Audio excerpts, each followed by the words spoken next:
E aí pessoal, tudo bem? Eu sou Eduardo Braz do canal Fácil Teologia.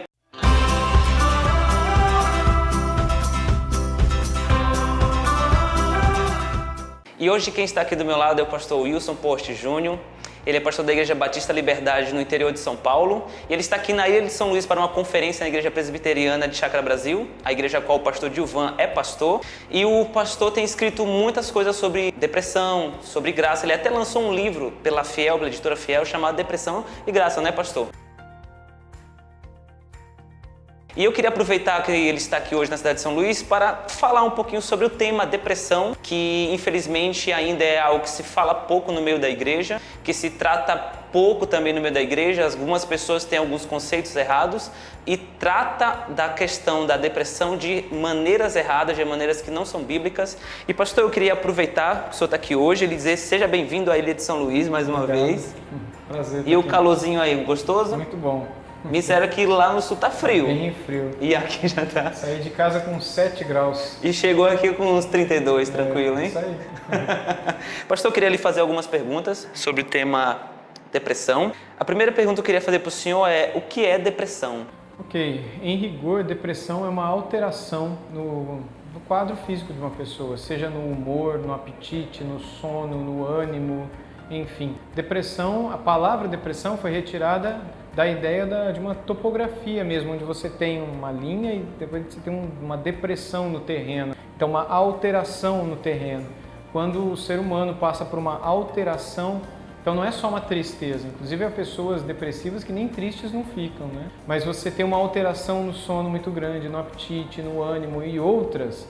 É importante que a pessoa investigue isso, de onde isso veio. Eu queria também saber, pastor, se depressão, ela é comprovado que é uma doença, certo? Sim. Mas ela é uma doença que é de cunho biológico ou espiritual? A depressão ela pode ser resultado de um problema espiritual, ou seja, de um pecado. Ela pode ser. Na Bíblia a gente encontra alguns casos de pessoas em pecado que acabaram tendo como resultado, como consequência do seu pecado, a depressão. No caso de Davi e alguns outros. Mas não necessariamente só de pecado, né? A gente tem casos também de pessoas como Saul, que diante de uma opressão demoníaca, ele se viu num estado que, se fosse hoje, seria chamado de depressão. Se a gente pegasse um médico e transportasse ele para o tempo de Saul, aquilo era depressão, né? O estado da alma dele como ficou. Só que existem hoje, a gente sabe disso, casos de pessoas que, por alguma descompensação hormonal, uma alteração hormonal, uma disfunção neuroquímica cerebral, uma alteração vitamínica ou outras causas, a pessoa pode apresentar essa alteração no humor, essa alteração no apetite, alteração no sono, comendo demais, comendo de menos, dormindo mais, dormindo de menos, no ânimo, não consegue fazer nada, não consegue levantar, enfim, se torna hiperativa demais. Essas alterações físicas, elas podem acontecer como decorrência de uma questão física que não é tão perceptível assim, que são alterações hormonais e que precisam ser investigadas. Logo, acho que uma grande dissociação que precisa ser feita é que toda depressão é tristeza e que tem que dar um remédio para a pessoa, então ela vai ficar feliz. Isso não tem nada a ver com depressão. Depressão pode ser isso. Em rigor, depressão ela pode ser consequência de demônio, de pecado? Pode, mas na grande maioria dos casos a gente vê que depressão ela é fruto de doença mesmo, de uma alteração física, tal como a depressão pós-parto, por exemplo, onde não se imagina nenhum pecado no corpo, na mente daquela mãe que esperou, amou e planejou o nascimento daquela criança, mas que de repente, por uma alteração hormonal muito grande que acontece no momento do parto, ela é capaz de matar o próprio filho por conta dessa alteração chamada depressão pós-parto, né? Em rigor o nome é outro, mas o nome popular é esse. Então, é isso. No seu livro Depressão e Graça, que foi publicado pela Fiel, tem uns dados assim assustadores, que é muito alarmante. E eu queria lhe perguntar, baseado em todos esses dados que atinge entre 5 pessoas, uma pessoa tem depressão, o crente, ele pode ter depressão? Sim, ele pode ter depressão, com certeza. O crente pode ter depressão porque o crente é um ser humano como qualquer outro. E como o ser humano fica doente, o crente também fica doente. Se o crente fosse um ser humano diferente dos demais seres humanos, ou seja, que não fica doente nunca, né? Incorruptível, então tudo bem, ele é só vitória, só bênção, só prosperidade, só saúde. Aliás, nem morrer ele não morre, ele vai direto para o céu, né? Mas como ele é um ser humano igual aos outros, ele pode ficar doente, ele pode ter gripe, ele pode ter miopia, ele pode ficar careca, ele pode ter depressão. Pode ter astigmatismo. Porque ele é alguém sujeito a tudo que as demais pessoas que são seres humanos estão sujeitas a passar. E esse é um ponto que a gente precisa ter sempre diante de si. Pensando numa depressão física, pensando numa depressão espiritual também, porque se o crente também é alguém que pode vir a pecar, né, ele não deve pecar, mas ele pode cometer pecado, 1 João capítulo 2, versículo 1. Então, e esse pecado, quando não confessado, quando a pessoa não se arrepende, isso pode resultar em um quadro de depressão também. Então, por essas razões, ele pode entrar em depressão como qualquer pessoa. Na sua palestra agora, pouco, que eu estava assistindo, o senhor falou sobre a questão também do suicídio. Depressão e suicídio era seu tema praticamente. O que o suicídio tem a ver com a depressão, no caso? Algumas pesquisas recentes têm dito que 90% dos casos das pessoas que se suicidam, cerca de 90% desses casos das que se suicidam após um período de depressão, um quadro depressivo não tratado. Então, pessoas que ouviram de alguém, não, isso é frescura, isso é coisa da sua cabeça, não se preocupa com isso não.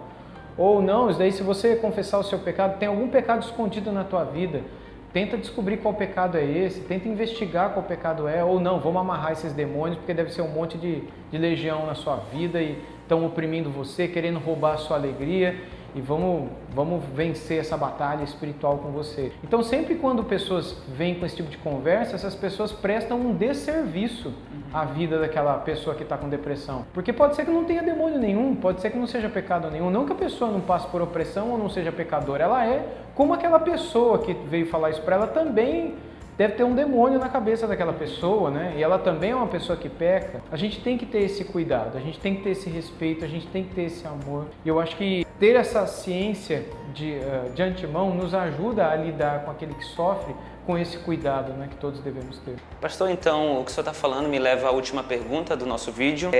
As pessoas reagem hoje em dia muito mal quando um amigo, alguém próximo está tendo depressão. Diz que é frescura, outros dizem que é pecado, outros dizem que é demônio, outros até chegam a dizer, tu não precisa tomar esses remédios porque Deus vai te curar, e acaba trazendo problemas muito sérios. Então a minha pergunta final é como lidar e como lutar contra a depressão? Bom, depende da causa da depressão. Se é uma opção demoníaca, então é oração mesmo. Se é pecado, é confessando o seu pecado, buscando se aconselhar biblicamente para que o teu pecado seja perdoado, tua vida com Deus restaurada. Mas se é uma questão física, e em todas essas situações, seja demônio, seja pecado, seja o que for, eu sempre recomendo que a pessoa faça um exame, se consulte. Em todas as situações, a pessoa precisa se tratar, ela precisa procurar um especialista, ela precisa procurar um médico. Especialmente quando se percebe que não há na vida dessa pessoa nenhum pecado que não exista na sua e na minha vida, ou seja, não justifica um pecado na vida daquela pessoa, está levando ela para aquela situação que ela está, ainda mais se a pessoa reconhece o pecado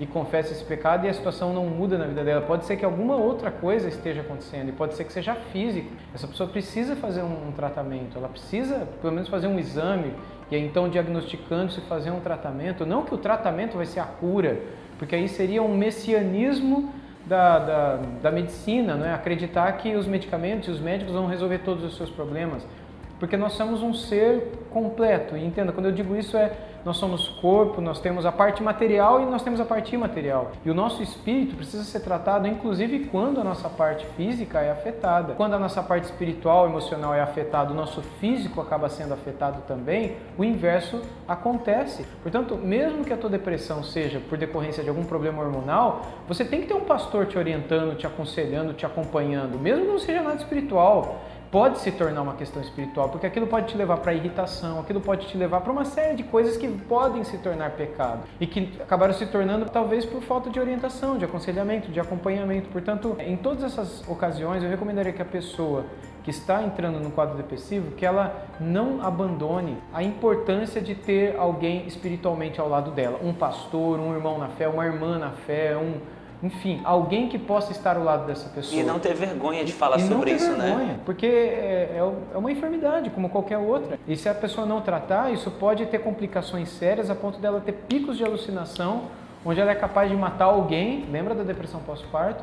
E onde ela é capaz de matar a si mesma. Por isso o suicídio, como decorrência de depressão ser uma das maiores incidências. Portanto, essa é a preocupação que eu acho que todo cristão tem que ter, não só aquele que está passando por depressão, mas aquele que vê alguém passando também, procurando estar ao lado dessa pessoa para ajudar quem sofre.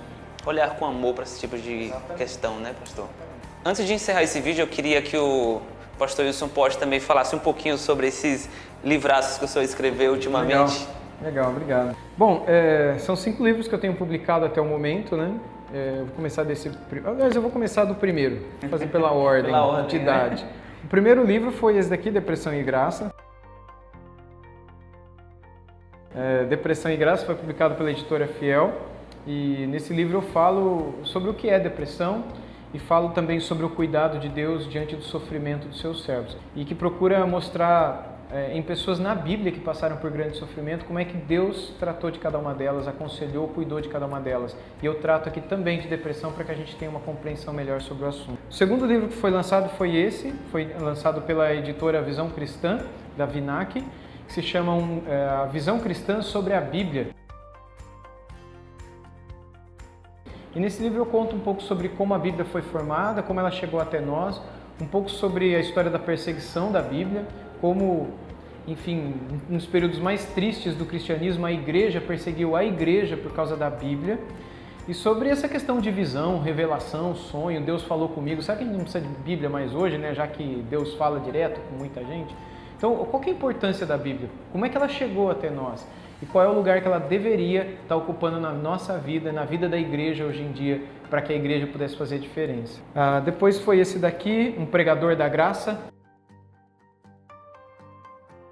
Nesse livro eu conto um pouco a história de Benjamin Kitt, que foi um puritano do século XVII, um pastor batista, portanto eu conto um pouco também aqui da história dos batistas e falo sobre como as doutrinas da graça fizeram diferença na vida desse puritano, desse homem de Deus, como as doutrinas da graça e o pacto da graça foram centrais na vida, na família e no ministério dele. O penúltimo livro a ser publicado foi esse, Um Guia para a Nova Vida.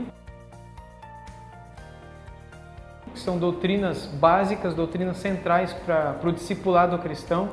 Então, como é que você discipula alguém? Quando alguém quer conhecer um pouco mais as doutrinas da graça ou as doutrinas centrais da fé cristã, aquilo que é básico no cristianismo, por onde você começa? O que você usa? Então eu escrevi esse material para ajudar pessoas que querem ensinar a outros, querem discipular pessoas a melhor caminharem, a conhecerem as doutrinas centrais da fé cristã no início da sua caminhada com o Senhor. E o meu último livro a ser lançado foi esse livro, Unidos pela Cruz, que foi lançado pela Vida Nova. E nele eu faço um comentário de Efésios, tentando mostrar como as doutrinas cristãs, quando mal compreendidas, nos levam a um orgulho que faz com que a gente queira ficar debatendo doutrina com os outros o tempo todo, mas não nos levam a uma vida de gratidão, uma vida de louvor e de adoração. Quando eu entendo errado a doutrina, eu pego a doutrina para ficar debatendo, questionando, entrando em discussão. E Paulo aos Efésios nos ensina que quando eu entendo direito a doutrina, o entendimento correto da doutrina não me leva à discussão, mas me leva à adoração, me leva à unidade por meio da mensagem da cruz com o povo da cruz. E eu passo a valorizar mais a unidade com o povo da cruz do que o debate, a discussão no meio desse povo, por N razões. Seja para ficar famoso, seja para ficar benquisto, seja para ter o meu séquito, o meu grupo, que era o objetivo de muitos gnósticos daquele tempo. Então, de certo modo, é um alerta para o nosso tempo, porque a gente vive também num tempo em que as pessoas glorificam os debates e a desunião, quando a palavra de Deus parece nos apontar um outro caminho. Obrigado. Então, galera, chegamos ao fim desse vídeo. Eu queria agradecer ao senhor, pastor Wilson Porte. Foi um prazer lhe conhecer pessoalmente. A gente só olha pela internet, né? Hoje aqui estou vendo pessoalmente. Eu peço a Deus que Ele abençoe seu ministério, porque eu sei que o senhor é pastor, o senhor é escritor, o senhor é professor de teologia, o senhor é pregador, palestrante, etc, né? E eu sei que é uma carga muito alta de serviço. Eu espero que Deus lhe dê saúde e capacidade cada dia mais. Pessoal, não esqueça de se inscrever no canal, de curtir, de compartilhar e nos vemos no próximo vídeo, em nome de Jesus. Um abraço.